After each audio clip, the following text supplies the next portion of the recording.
더마카와 함께 시선 집중의 문을 열겠습니다. 어서 오세요. 네, 안녕하세요. 더마카입니다. 류 반장님이 아침 인사해 주셨는데요.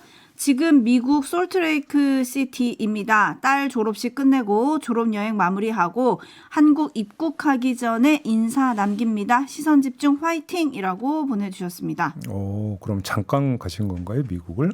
그러신 것 같죠? 졸업식 보기 위해서 뿌듯하시겠네요. 근데 어느 학교 졸업하신 건가? 대학교 졸업한 건가요? 아, 그러게요. 그건 안 올려주셨네요. 아무튼 축하드립니다. 네. 그리고 솜니님, 오늘은 즐거운 금요일. 금요일과 김종배의 시선 집중을 비교했을 때 시선 집중이 금요일보다 즐거움과 정보를 주므로 시선 집중에 더 점수를 주겠습니다. 뭐 이렇게 주저하면서 얘기를 해요? 아니 금요일과 시선 집중을 비교한다 그래가지고 좀 당황해가지고 당연히 금요일이 더 좋지 않을까 싶었는데 솜니님은 김종배의 시선 집중이 더 좋대요. 즐거움과 정보를 주기 때문에. 그걸 한마디로 줄이면 뭔지 아세요? 뭐예요? 금보다 더 귀한 시선 집중 이렇게 되는 거예요. 그게. 표현이 왜 너무 근데 고개를 진부하다. 가로지어요, 그렇게? 표현 너무 진부합니다. 아, 예, 예. 금이 제일 좋으세요, 제이비는? 아이고, 가자나 봤으면 가자나 보고 얘기를 했으면 좋겠네. 금반지 하나가 없네, 그러고 보니까. 아, 그러시구나. 예, 이번 달 진행료 받으시면 하나 사세요. 요즘 금값 많이 올랐다던데. 금값 장난 아니던데 보니까. 네, 재테크로 하나 사시는 걸로 예. 하시면 좋을 것 같고 손님님이 그 뒤에 이렇게 덧붙여 주셨어요. 따라서 청취율 전체 1위를 위해 다 같이 노력합시다. 숙제를 주셨어. 아, 예. 감사합니다. 더 노력하겠습니다. 그리고 박정아님, 금요일 아침 안개 끼고 습하고 비가 온다지만 고등학생 두 아이의 체육대회 날로 기분 좋은 아침입니다. 아이들이 즐거우면 저도 기분 좋거든요. 오늘도 잘 듣겠습니다. 비 온다는데. 아직 비가 안 오니까 네. 반짝하겠죠, 체육대회. 좀 있으면 올 텐데. 아, 지금 오라고 고사 지내시는 거예요? 아, 체육대회 날이라면서요. 네. 소풍날하고 체육대회 날이 어떻게 되는데요? 비 오는 날 아닙니까? 그렇죠. 네. 네. 퓨레님이 제이비 오늘 왠지 힘이 없는 것 같습니다, 목소리에. 아닙니다. 힘내겠습니다. 네, 박상호님, 저는 근속 25년으로 금 25돈 받았습니다. 자랑입니다. 요즘 한돈이 얼마죠? 글쎄요, 50만 원 넘은 지 꽤 됐죠? 에? 아닌가? 제가 얼른 찾아볼게요. 몰라요. 뭐 이렇게 놀라세요? 와. 아, 옛날에 한돈 그 돌반지 5만 원 올 때가 있어갖고. 네? 넘어갈게요. 아니, 언제를 얘기하시는 거예요? 와, 순금 한돈 살 때 62만 4천 원, 팔 때는 53만 4천 원. 이야, 진. 근데 근속 25년으로 25돈을 받으셨대요. 와, 축하드립니다. 금보다 귀한 시선 집중이란 말은 철회하겠습니다. 네, 그리고 에헤이님이 더마카 비호감이라고 올려주셨는데 죄송합니다. 얼른 뉴스 보내드릴게요. 오늘 주목할 첫 번째 뉴스 어떤 건가요? 김문수 국민의힘 후보가 어제 기자회견을 가졌습니다. 채널A 인터뷰 때보다는 좀 더 진전된 입장을 표명했더라고요. 한번 들어보시죠. 경찰력으로 극복할 수 없는 국가적 대혼란이 오기 전에는 계엄권이 발동되는 것은 적절치 않다고 저는 생각합니다. 진심으로 정중하게 사과의 말씀을 드립니다. 네, 계엄으로 인한 국민 고통에 대해서 사과한 게 아니라 계엄 그 자체에 대해서 사과한 것 아니겠습니까? 그래서 진전이라고 평할 수 있는데 문제는 그 다음입니다. 윤석열 탈당에 대해서는 미온적인 입장을 유지했습니다. 들어보시죠. 제가 대통령 후보로 나선 사람이 탈당하십시오. 또 탈당하지 마십시오. 이런 이야기를 하는 것은 적절하지 않은 일이라고 생각합니다. 네, 앞뒤가 지금 맞는 건가요? 안 맞죠. 아니 비유하자면 도둑질한 건 잘못이지만 도둑이 자수할지 말지는 알아서 하라 이런 식이잖아요. 뭐 여기까지는 뭐 어찌어찌 이해할 수 있다고 칩시다. 뭐 자수 또는 책임지는 행동이 쉬운 건 아니니까. 문제는 그 다음인데요. 자발적으로 책임지는 행동을 못하는 사람에게 가해지는 게 사법적 단죄 아니겠습니까? 그런데 김문수 후보는 이것까지 뭐라고 했습니다. 겨우겨우 도둑에게 법의 심판을 내렸는데 그게 잘못됐다는 식으로 말한 건데요. 한번 들어보시죠. 판결이 계속 8대 0이다. 이번만이 아닙니다. 박근혜 대통령도 8대 0이죠. 이 만장일치를 계속한다는 것은 김정은이나 또는 시진핑 같은 공산국가에서는 그런 일이 많이 있습니다. 대한민국 자유민주주의 다양한 의견이 있고 다양한 견해가 공존할 수 있다는 것을 보여주지 못하는 헌법재판소는 매우 위험하다. 아니 길게 토달 이유도 그리고 토달 가치도 없는 말이라고 보는데요. 그냥 이 점만 확인합시다. 김문수 후보 본인이 뭐라고 했습니까? 계엄은 적절하지 않다고 했잖아요. 그래서 너무나 명약관한 그 부적절한 계엄에 대해서 헌법재판관들이 일치된 의견을 보인 건데 그게 뭐가 잘못된 겁니까? 아니 그러니까 헌법재판관 8명도 김문수 후보와 똑같은 생각을 했을 뿐이에요. 거기에 대해서 왜 이러쿵저러쿵 이야기를 하는 겁니까? 앞뒤가 맞습니까? 그리고 한 말씀만 더 드릴까요? 당무 우선권을 되게 강조했던 게 김문수 후보 본인 아닙니까? 그렇죠. 그 당무에 그러면 아주 적절하지 못한 계엄령을 발동했던 당원에 대한 어떤 그 처리 방안 이것도 그러면 당무 우선권을 쥐고 있는 후보의 영역 아닙니까? 근데 왜 내가 이래라 저래라 할 수 없다는 얘기를 왜 합니까? 그러면 그것도 앞뒤가 안 맞는 거 아닙니까?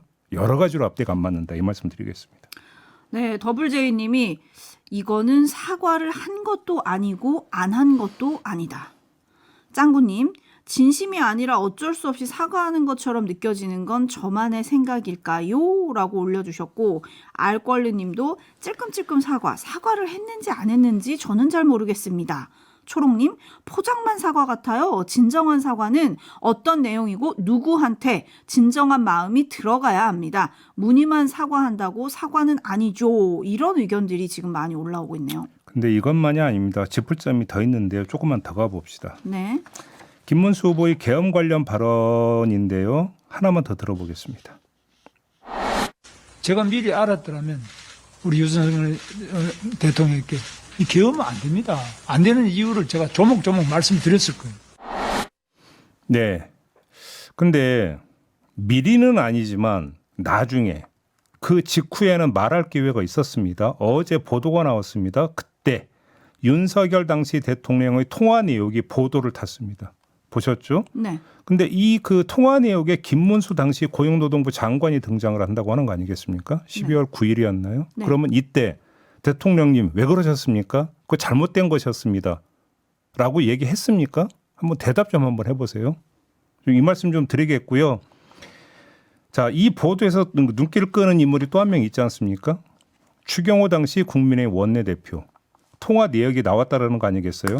계엄령 선포 1시간쯤 뒤인 밤 11시 22분에 추경호 당시 국민의힘 원내대표에게 윤석열 당시 대통령이 전화를 했고 또 몇 분 뒤 나경원 의원에게도 전화를 걸었다라는 거 아니겠습니까? 자, 이 시점은 국회에서 계엄령 해제안 의결이 있기 전이었습니다.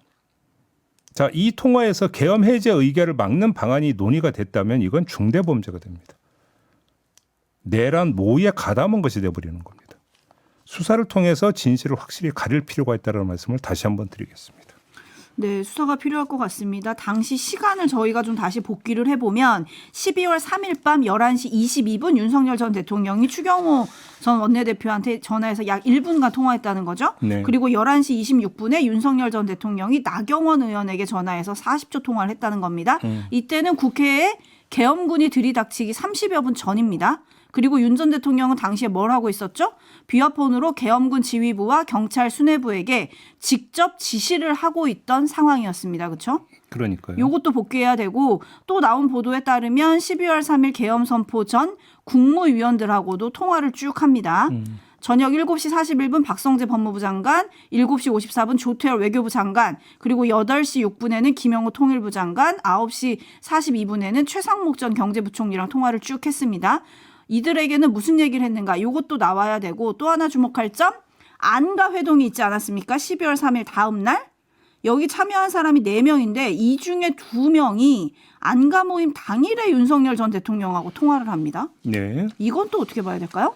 지금 일단 통화 내용만 나온 것인지 통화 내용은 지금 뭔가 나오지를 않았기 때문에 관련자들이 입을 닫을 가능성이 상당히 높다고 봐야 되는 거 아니겠습니까? 그러면 일단은 불러서 조사를 해야 되는 거고요.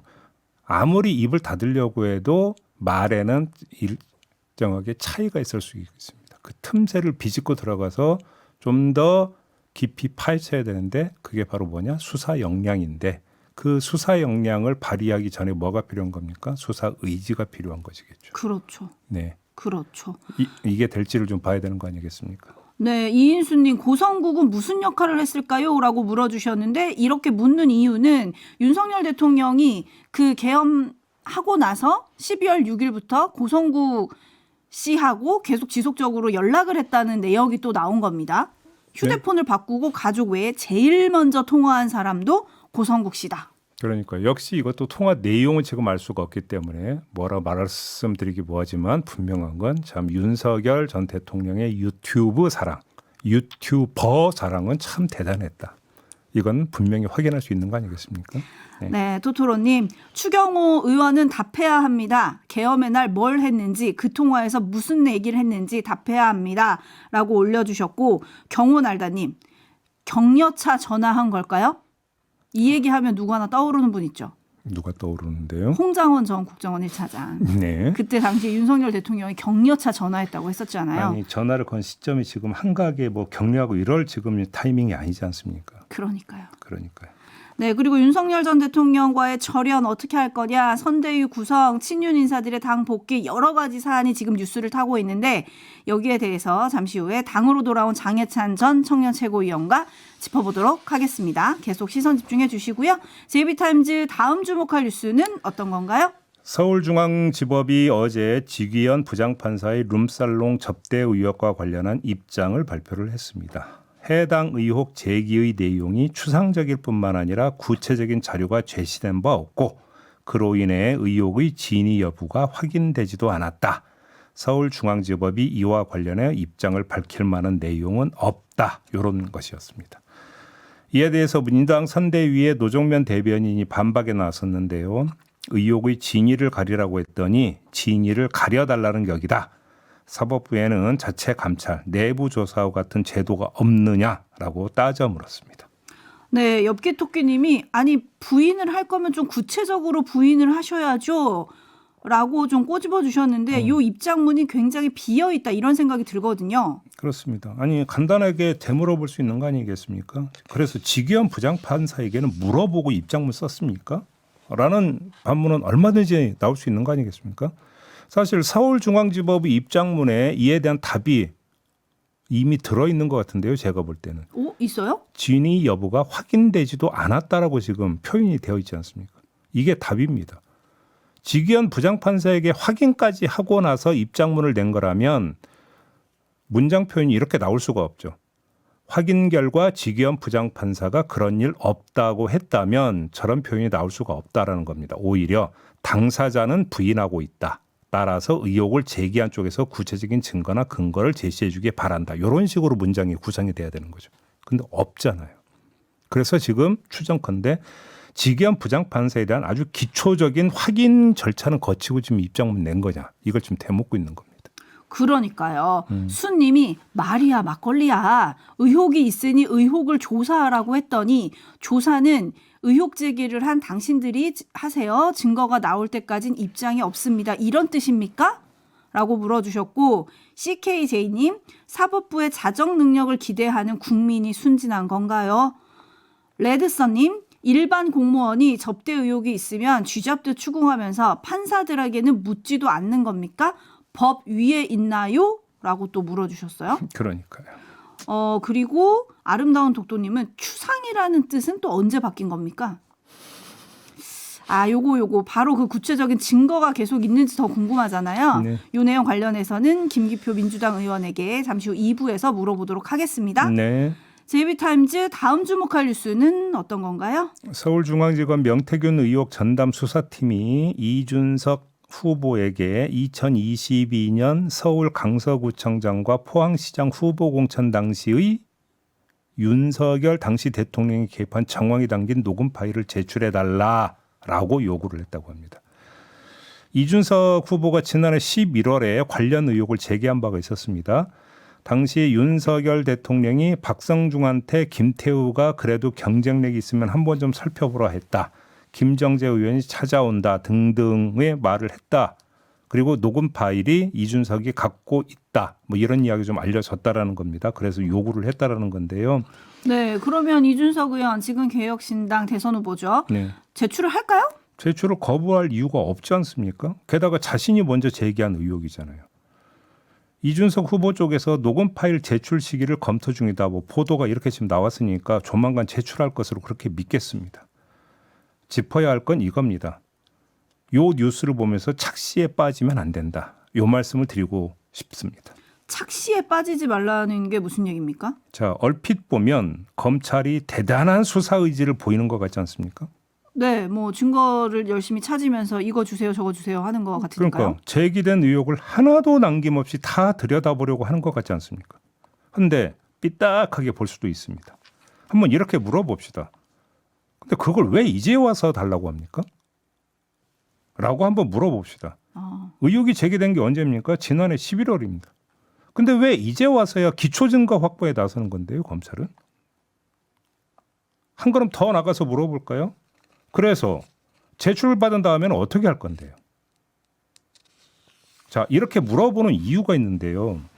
다른 녹음 파일이 이미 있습니다. 뭡니까? 김영선 공천 개입 녹음 파일입니다. 이건 다른 해석의 여지가 없는 아주 확실한 증거 아닙니까? 하지만 이 녹음 파일을 기초로 해서 수사가 진척되고 있다는 소식이 들려오고 있습니까? 그래서 하는 말입니다. 이준석 후보에게 받으려는 녹음 파일은 새로운 혐의의 증거물이 아니라 기존 혐의에 추가되는 사례일 뿐입니다. 엄밀하게 정리해서 이야기를 하면. 증거는 판단을 내리라고 모으는 것 아니겠습니까? 지금은 판단을 내리고 결정을 내려야 할 때인데 또 기초증거 수집에 나선다? 이러면 어떻게 되는 겁니까? 또 시간 끈다는 얘기로밖에 연결이 안 된다는 겁니다. 그렇잖아요. 아하, 문봉철 님이 종배성한테 딱 걸렸다.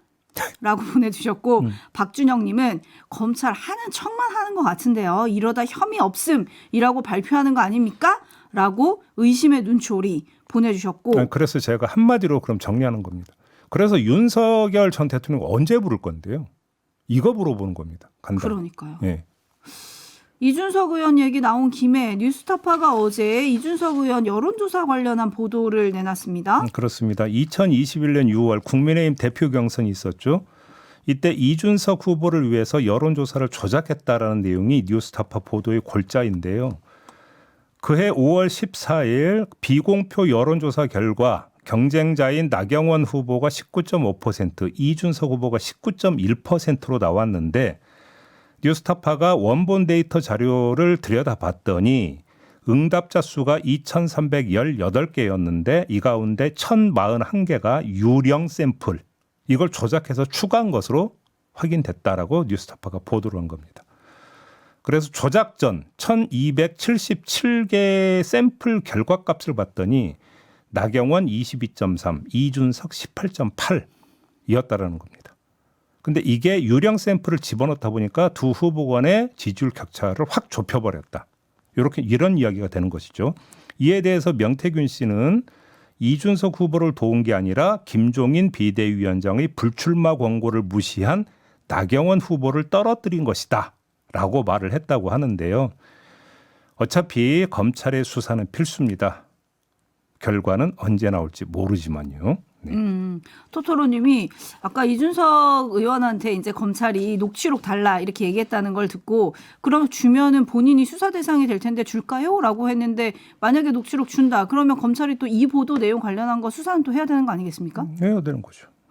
그런 상황이네요. 한편 검찰이 김건희 여사에게는 다시 나오라고 요구를 했다고 하더라고요. 네, 뭐 2차 출석 요구를 했다는 거 아니겠습니까? 근데 나오겠습니까? 자, 그러면 3차, 4차 계속 보낼 겁니까? 아니면 체포영장 발부받아서 체포에 나서는 겁니까? 이거 하나만 따지면 되는 것이겠죠. 그렇죠. 뭐 어려울 게 뭐가 있겠습니까? 네. 어떻게 나올지 시선 집중하겠습니다. JB타임즈 다음 주목할 뉴스는요? 스카이데일리라고 하는 매체 들어보셨죠? 들어봤지요. 5.18 북한군 개입설을 보도하고 2월 15일 광주 금남로에서 윤석열 탄핵반대 집회가 열렸을 때 5.18을 왜곡하는 40쪽짜리 특별판을 뿌리고 12.3 계엄 직후에 계엄군이 선거연수원에서 중국인 간첩 99명을 체포했다고 보도했던 바로 그 매체인데 최근 소속 간부를 5.18 민주유공자 유족회와 5.18 기념재단 등에 보냈다고 합니다. 그간 저희 매체가 보도했던 5.18 기사와 관련해 조만간 회사 차원의 공식 사과와 함께 후속 조치가 있을 것이다 라는 입장을 전달을 했다라는 건데요. 5.18 기념재단은 만남을 거부를 했다고 합니다. 근데 이 그 스카이데일리 간부는 면담하지 못한 일부 5월 단체장과는 별도 통화를 하면서 비슷한 입장을 전달을 했다고 하는데 왜 지금 이 타이밍에 이렇게 나섰느냐. 조만간 수사가 있을 것으로 지금 예상이 되고 있거든요. 고소고발이 계속 들어가 있었기 때문에. 그런데 문제는 대선이 있게 되지 않겠습니까? 그러면 정치 환경이 바뀌고 뭐가 바뀝니까? 수사 환경이 바뀌지 않겠습니까? 이걸 염두에 두고 선제적으로 면피 행각에 나선 게 아닌가 뭐 이런 분석이 지금 나오고 있다라는 것인데요. 정말로 잘못된 것이라고 생각한다면 사람 보낼 게 아니라 뭐부터 해야 되는 겁니까? 매체 아닙니까? 매체에 자신들의 보도가 무엇이 잘못됐는지부터 일단 씻고 얘기를 시작해야 되는 거 아닙니까? 선후가 바뀌었다 이 말씀드리겠습니다. 네, 극악 선생님 사과 받아주지 말고 고발하세요 라고 해주셨고 호랑이님도 됐고 쭉 갑시다. 책임은 져야죠. 라고 해주셨는데 진정한 사과는 필수, 왜곡 보도와 잘못된 행동에 대한 처벌과 책임도 필수 아니겠습니까? 네, 자 마무리하겠습니다. 더마카 수고하셨어요. 고맙습니다.